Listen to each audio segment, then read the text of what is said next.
6 years later, I own one of the cars that I filmed that day. Meet James, aka the Stradman. He's amassed one of the largest automotive followings and has invested a large percentage of his earnings directly into his car collection. He was nice enough to give us an insider tour of his garage for the first official episode of YouTube Whips.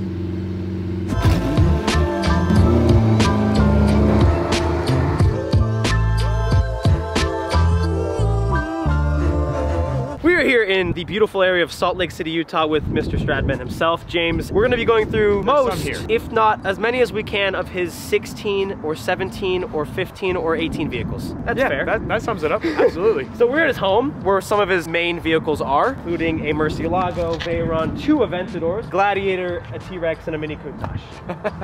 So we're just gonna kind of go around. This is the first official episode of YouTube Whips. You were the first guest ever. Oh, amazing. You're starting this series out. I figured it was good to launch it with you, so I feel like we start with a bug.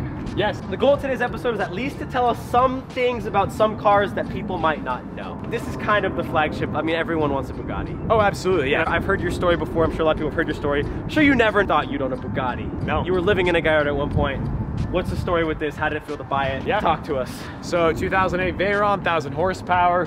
Crazy thing about this car, I filmed this car when I had around 2,000 subscribers. Okay. Up in Sun Valley, Idaho. Is at like a top speed event. Yep. I remember this car did about 220 miles an hour. I filmed it that day, and then I filmed another VEYRON that day. That video went like viral.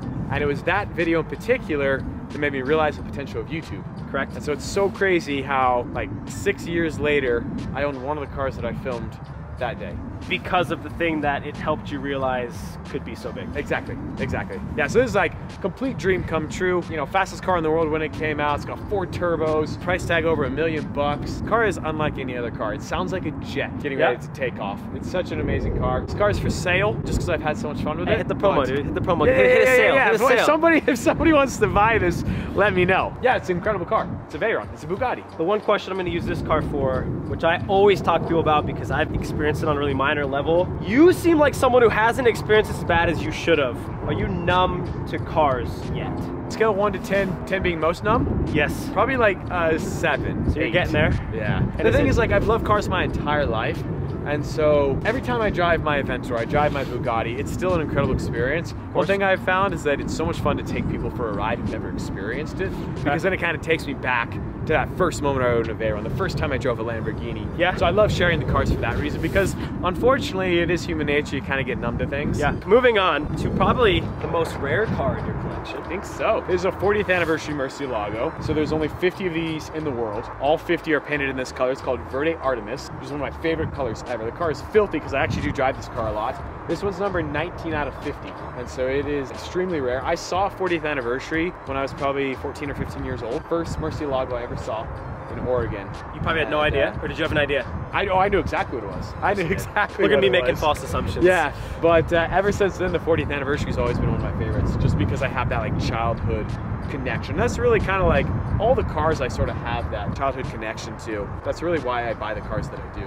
Also, gated manual. Gated manual. Best part about it, in my opinion, of all your cars. Absolutely, agree. How is this to drive compared to an Aventador? This car is still pretty fast. 2003, so it's almost 20 years old. It's still pretty quick. It's got a V12, but it's really all about the gated manual. Does that help, kind of? Just the sounds that it makes. Yep. Just like any car with a manual, you can just kind of whip it a little bit harder. You know, downshifting is so much more rewarding in this car. It's got so much soul. Yeah. And it's raw. That's the thing, this car is raw. Turn traction control off, you can get her to slide out a little bit. Not too much, because she's worth a lot. Yeah, I was gonna say, that's a little scary. Let's move to the Aventadors, because you have 2 of them, and earlier you explained to me why, and it did make sense, unfortunately, so give it to us. Aventador is my favorite car in the world. I just love the way the car looks, the way the car sounds when the doors go up. Like these cars, like this is a 2012 Aventador, it's almost 10 years old. Look at it. It's incredible. Incredible. Like the design, I think people don't appreciate the design of the Aventador enough because they built so many of them. If there was only 500 Aventadors in the world, this would literally be the coolest car in the world. You know what I'm saying? But I think you still never see them. Unless Well, you still go to don't. like Rodeo, Well, right? Right. But you see them all over the internet Yep. and stuff too. But just the design, I just love them so much. This one's a roadster, this one's a coupe, so that alone changes up the experience. This car is just like my miles car, my winter beater. Yeah. I got snow tires on it, I drive it constantly. I put winter tracks on it, I've skied behind it, donuts in it, taken on road trips. Like, I've done everything in this car. And then this car kind of like just fell into my lap It was a crashed Aventador Roadster. It crashed into a police car in downtown Chicago at 4 a.m., but it was like very minor front-end damage. Okay. So it was the perfect car to cut up for a Liberty Walk kit. And it happened to be here in Utah, so it was just, I don't know, like the stars aligned. Yeah. And this car is slowly turned into my favorite car. Custom painted in Lamborghini Rosa Cantus. We got the custom interior. Liberty Walk, it has a titanium FI exhaust, sounds incredible, especially with the top down. Where does this color come from? So this is a Lamborghini color. From what gen? From current. It's my understanding, it could be wrong. There are 3 Lamborghinis in the world in this color. What are There's they? a Centenario in Switzerland. Okay. There's an Aventador SV in Tokyo. Sick. And there's this car. Now those 2 are factory, this is aftermarket, but it's the same exact paint code. So it's just a color that they just made for customers. Yeah, and I've been told, like you can still get it, but Lamborghini charges a premium of around $80,000 to $100,000 for this color. That's what I've been told. Do you I get don't know if permission? that's Do real. you have to get permission to paint it, or you could just paint stuff if you get the code? No, if you just get the code, you're good. Lambo sends him like a cease and desist letter. Hey, we need the paint back. That's ours. You know, I've been building this car for so long, it's finally done. I've probably done 1,000, maybe 1,500 miles in this car. You go up the canyons, you rip on this one. You go on rallies, you rip on this. Any car that's a wide body, it kind of throws off the dynamics of how it drives. This one still drives pretty good, but it's also like my baby. But when I originally bought this car, I didn't imagine it was going to turn into this. I didn't realize it. Yeah. But slowly over time, as you do more, like I cut it up myself and everything. You get that emotional attachment, that bond to it, and that's kind of how I've fallen in love with the car. Let's go to the Countach because it's the funniest car in here. How often do you drive this guy? I don't drive it too often. So I'm building a house right now, and this car will be driven a lot more in the future. Okay. But right now, this is the only place I can put it. It is a millimeter from that wall and a millimeter from that railing, so it is so close. I have to move 3 cars to get it out. I have to move the VEYRON, the Murcielago, and the Aventador just to get it out, so it's kind of a pain. This is actually my most rare car. What is it? So I don't even know. it is a Lamborghini Countach, but it's not really, obviously. Yes. It was built by an Italian company called Agostini, and they built 20 of these. Okay. So there are 20 of these in the entire world. But yeah, I mean, it's basically a baby Countach. What engine is in it? Is it an engine? It has like a go-kart engine. So yeah. It's got like a little go-kart engine. It'll do like 20 miles an hour. And the headlights work, the blinkers work. It's incredible. Up next is the daily driver. Yep. A nice daily driver to have. It is. Have you driven a T-Rex? No. Bro. And I love Raptors. So I had a Raptor. I had a Shelby Baja Raptor that I just sold, and I replaced it with this. I'm a Raptor guy through and through. Love the Raptor. It's so much better. Yeah. Has 700 horsepower. I know, I can't imagine. Hellcat. It's the this perfect thing, combo. It rips like a supercar. You see a gap on the freeway, you can hit it. No problem. Yeah, I love this truck so much. I need to kit this out because right now it looks kind of like plain Jane. I kind of like that for the daily. It's cool. Because then it blends in more. This is like the ultimate like supercar killer. The ultimate daily. So usable. You get a bed, you get 4 seats, probably roomy, luxury, fast. And 8 miles to the gallon. I lied, then disregard everything I just said. Yeah, I love this truck. I'd be hard pressed to, like, I could sell this and probably flip it for like 15, 20K right now because the market's so crazy. It's like, well, what do I replace it with? Nothing can beat Another this. thing also that's gonna be 15, 20 grand more expensive anyway. Exactly, well, yeah, exactly, yeah. That's not gonna have 700 horsepower. Exactly. This car at your home, I've driven this car before, about 6 feet. So and you didn't drive over anything. I did a little review, you know what I mean? No, I'm kidding. Yeah, driving that is a show. Like, it's huge. Backed it out, and then I could feel like the tires are struggle to turn. When do you drive this? Why? I mean, I guess you built this for YouTube, but why do you drive it? Why? Why? I'm trying to think. Why do I drive that? Just because it's sick. Yep. There's just something about 6x6s. I don't know. It's kind of like, I've always loved off-roading. I love Jeeps. I live in Utah, but a Jeep itself is not that incredible. Like, whereas like a supercar, I see a supercar and like I freak out. Well, this is the Jeep supercar.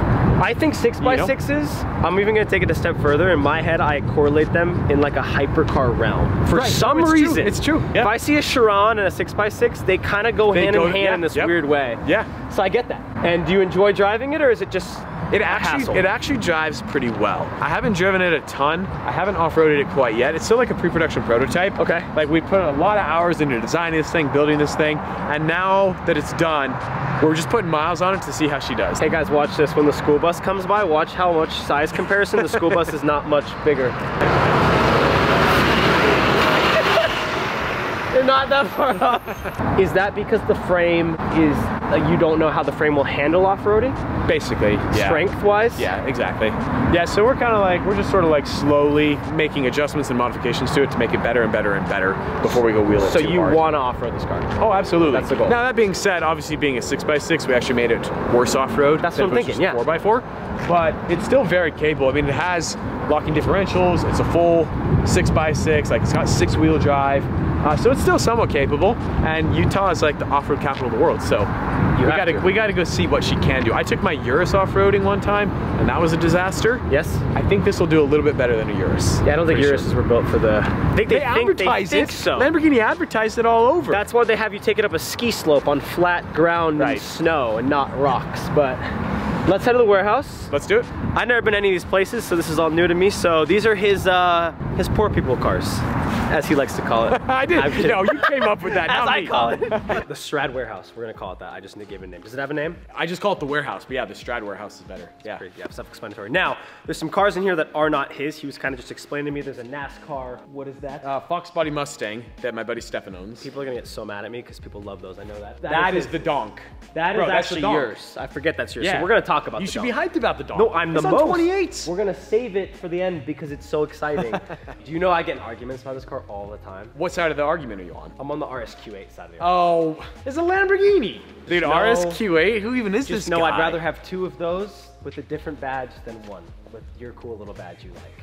It's a Lamborghini, though, you know what I'm saying? Is it essentially the same car as an RSQ8 though? Oh, absolutely, but the bodywork's not. True. You know, it looks great. Angular design. It looks great. You know? We're gonna do a podcast one day where we'll rage about it. Now, Urus, why do you have it? This is one of the saddest cars, honestly, because I don't use it enough, but I don't have where to put it. Because I can't park it outside, so it just gets dumped here in the warehouse to die. Wait, why would you not daily this over the TRX? Because I don't want this outside. Why? Oh, you don't want it sitting outside? Sitting outside, yeah. Yeah. You got a pap on it, it's good. I know, but like... This was built for you. They built this for you to drive this around. I know, that's the worst part. They're like, hey, we're gonna get, he has all these Lambos. When Lamborghini was sitting around the table, they're like, we need to build an SUV for James. Because he needs a daily. Exactly. And then I got one and it sits here, I know. I mean, the thing is, the T-Rex is more inconspicuous though, because like the Urus, there's not that many Uruses in Utah. Yeah. So it gets a ton of attention everywhere you go. I can't park it outside. It's a shame, it really is. When my house is done, this will be the daily, for sure. Every day? 100%. So you like it? Oh, I love it. Got winter tires on it. It's like honestly the best car. It's got an FI exhaust. Thank God. This thing is stupid loud. I can start it up. Listen, you can't be catless anywhere. I can start, you can make the judgment. It's loud. We'll start it up. This thing's loud. Okay. Okay. What did you say on camera? This car with an exhaust and cats is still quiet. I have a whole video to prove it. I drove a full Novatec car. It was so boring.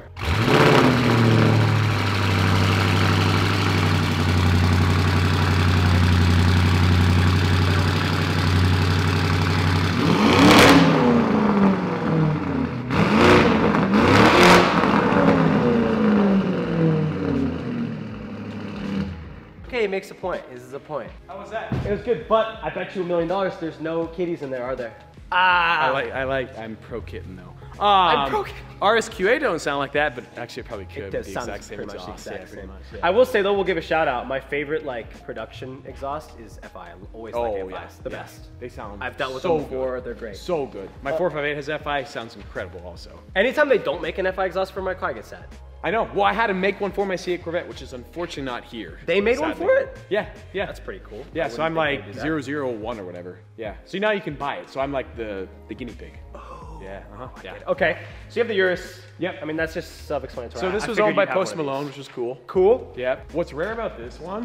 It has the bucket seats in the back with the TVs, which is basically impossible to find now. That's sick. Super cool. This car here, yes, the donk. This car is registered in some dude's name. Yeah. Who is sitting in a prison in Texas. Sick. So that's why there's well, we believe Have we gone to visit him? No, but we probably should. You should. That is yours, a Razor? That is my Razor, yep. Built it or stock? It's completely stock. I bought it and I rolled it in 7 miles. Nice. So it's got a couple of dents, it's muddy. I plan to build it, but like I said, when you put a car on a lift, it goes there to die. So this is Viola Parsife. So it's a Lamborghini Viola Parsife. So Lamborghini paints cars with this? Yes. Which cars? Huracans, Performantes. So newer paint? Yeah, it's a newer paint, yeah. Dude, that is so sparkly. So we added a little bit more glass to this than factory. Like Fleck? Yeah, I kind of feel like we put too much in it. But I think in this light, it like almost exasperates the problem. Too much in one respect that like I think like a little girl who plays Barbies would love it. Yes. But also it's so much different that it just catches your eye. And it works, really cool. yeah. So it goes both ways. I think in the sun, I don't think it'll be quite as, I don't know, we'll see. I'm waiting on wheels for this one.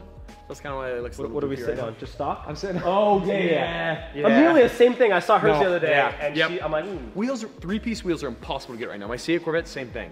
I have a wide body kit for the Urus, same thing. I can't do it yet. I heard parts, no one can get parts. No, you can't get any, especially wheels. They seem to be the worst thing. So, clean car? Yes, clean car, yep. Paid a lot of money because you bought one recently? Yep, yeah, they've gone up in value. This one's probably gone up since I bought it though. Probably. So yeah, Liberty Walk 458, FI exhaust. It's like a Liberty Walk like first gen kit? Yeah, this is the first gen. Yeah, this is the first gen. So there's like the one Amelia has is like an LB2 or second something? gen, I don't know. I believe. Yeah, and this is the first gen. I know nothing, so anything I just said, just pretend I don't know what I'm talking about. Same, also same. You have one though, so you should. No, I know, yeah. I consider myself like the dumbest owner of these cars though. No, not Lambo. I feel like you know everything. Lamborghini I know a lot of. But yeah, this is an incredible car. I love driving this car. I just need the wheels. They're Sounds so good. Amazing. It's a Spider too. Yeah. Top goes down. FI exhaust. Yeah, I love this car. Is this new? You had this one? Yeah, so I just got this. I got this in December in Miami. I drove it back to Utah. Cool. So 97 Super Twin Turbo. Very clean. Is that a 2JZ? It is, yep. I have a manual swap coming for this very soon because it's an automatic. And then I plan to do big power on this, probably like 1,300 wheel horsepower. It is amazing the amount of attention this car gets. Yeah. Everybody is freaking out because it's like a clean Supra. Yeah. That is filthy. If you build engine, is everything else going to stay stock? I'll upgrade the suspension, wheels, and brakes. Okay. But as far as visually, I'm not gonna wide body this, no kits, no like carbon fiber, just like very clean Supra. These are such big money right now. They're just going and going and going. It is insane. Last but definitely not least. Yes. I'm a Porsche guy. This is sick. This is one of your good purchases. This one is sick. What is this? So it's clearly a 911 Safari. Yep, there's a 91 964 911 Safari built by Kelly Moss Racing. And it is so much fun, and the fit and finish on this thing is unreal. Like all the carbon fiber right here, the integrated light bars. It's got a handbrake, obviously manual transmission, the roll cage. I mean, just the interior on this thing. You've got like the RS Recaros. Yeah. Of course, you've got some plaid seats, all the handbrake. I took this out in the desert, in the dirt. It drives so nice. I had my T-Rex and this out there. This was just like floating. It's like a Rolls Royce off-road. And the clearance. So well built. Yeah. Oh, and it's a 964. And it's supercharged. And the supercharger wine. Wait, this is a 964 turbo chassis?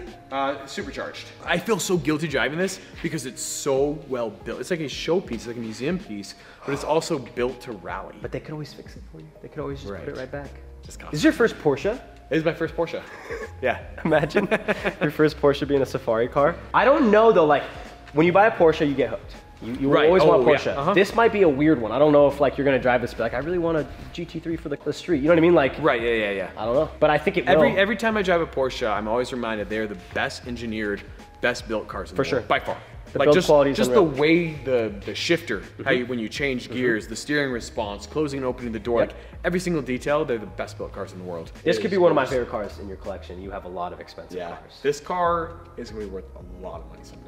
And what cars you never plan on selling? What cars would you sell? I mean, you're gonna hate me. Basically, every car in the warehouse I'll probably sell someday. In the warehouse? That's fine. Yeah. I would hate you for this. Yeah, that. Whereas all the cars, basically, all the Lamborghinis stay, except for maybe I'd probably sell the Urus someday. For 2 but hours everything straight. else stays. No, probably for an LM002 Lamborghini. Fair. Yeah. Of course. No, I mean, I like the Urus. It was one of those things where it's like the opportunity presented itself. It was a cool opportunity. It's a cool truck. The crazy thing is that's probably worth like 60,000 more than I paid for it now. Of course. You bought it pre-market, right? Inflated. Yeah. Yep. And everyone wants a Urus. Everyone wants a Urus. In Cali, dude, there's like 350 G's for Urus. Do you plan on getting every Lambo at some point? That's the goal for you. I want a Diablo, an LM002, Reventon, Veneno, Centenario. You missed one of the most important ones. Even more important, you missed my favorite Lamborghini in the world, Sesto Elemento. Wow, yeah, there's like 8 of those. Just saying. If I could find one, I could afford one, definitely. That car's like such a unicorn. It's like, I don't even know if you could find one ever for sale. That's one of the sickest vehicles I've ever seen. I've never seen one. No, I did see one. I saw one in Monterey years ago, but I haven't seen it since. Yeah, that is cool. That should be, when you buy one of those, you were the Lambo guy. James, it's been a pleasure. Go check him out down below. I feel like it's not even a point. The kid's absolutely dominating the automotive industry. I mean, this is his life. So he films with all these crazy cars, including the Donk. And then maybe he'll pull that one down one day and before it dies. Well, thank you for having me. Appreciate it. Dude, pleasure. Peace.